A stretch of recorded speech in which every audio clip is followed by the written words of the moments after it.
Hi class, I am Ebony Moore and my presentation today is on how children learn and the YouTube video that we watched about Lily the Map Master. In the early days of cognitive development, psychologists believe the tabula rasa theory, which states that newborns came into the world knowing nothing and they gain knowledge as they grow and learn. Experience is impressed upon them starting from scratch, thus the term blank slate. Over time and with the use of various methodologies, this theory has been found to be untrue, namely by Swiss psychologist Jean Piaget, who said that infants actually look for stimuli in the environment that promote their intellectual development.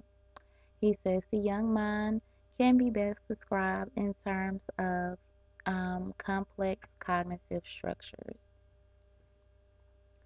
And from some of his research as well as others, we've learned quite a bit about the development of children's learning.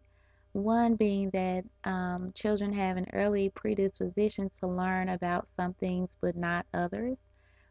They show bias and actually choose what they learn in areas known as privileged domains.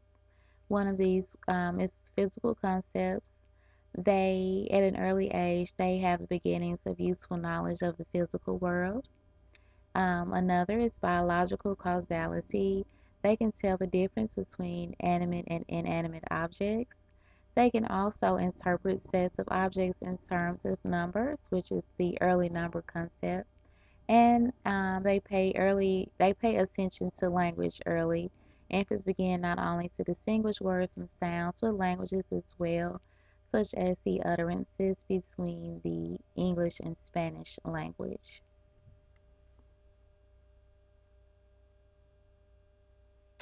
And meet Miss Lily.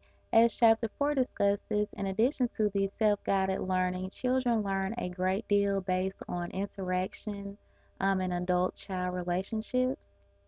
In the process of guided learning, parents arrange activities and facilitate learning by regulating the difficulty of the task, modeling mature performance during joint participation in activities, and manipulate the environment. At less than 24 months of age, Lily was able to readily identify 80 countries of the world, which is amazing. And even at a younger age, at 18 months, she began to locate the countries, and by the time she got to two, she could name them as well. And as far as guided learning, I noticed that the map was color coded, and they also arranged it near a mattress where it seemed like Lily was jumping around and she could play while she learned instead of sitting still or sitting down in the classroom, something of that nature. And they also spoke to her with great interest in her task. They both appeared excited and they clapped when she did something correct. She was also given a few moments to rest or play around. She wasn't rushed, but she was politely guided to stay focused. Also, at a couple of points when she got tired, she would rest, and then she decided that she wanted to go back and do more, as she said.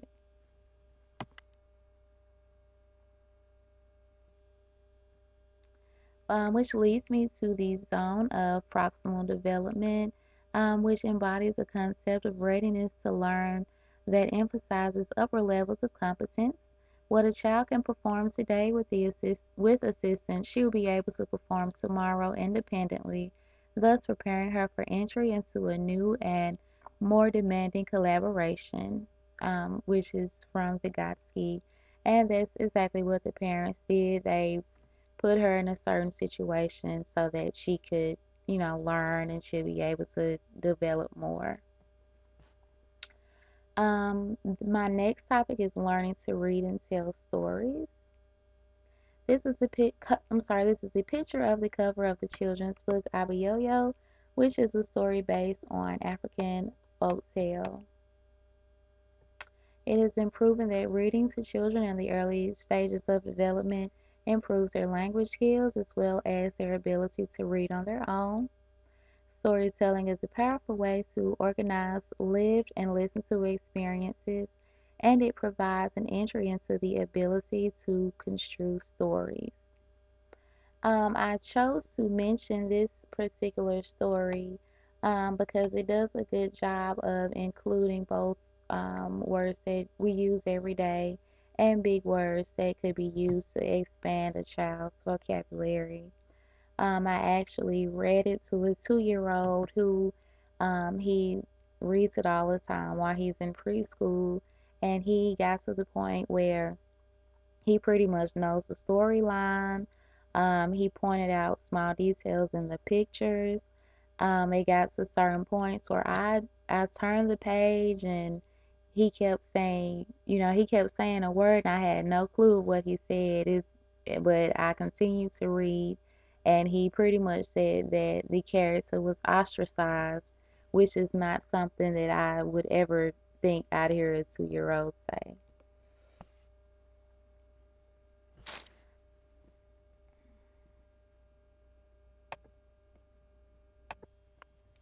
And my reason for pointing this particular story out is that it just shows how important it is um, to have guided learning for a child's development.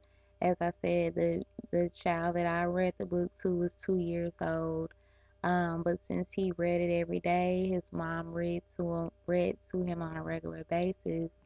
I could tell a big difference in his vocabulary and his maturity and just different things that he did in comparison to children who aren't read to as much. Well, thank you so much. I know that this was a brief synopsis. Please let me know if you have any questions or if I should go into further detail about anything. This wraps up my project. Thank you.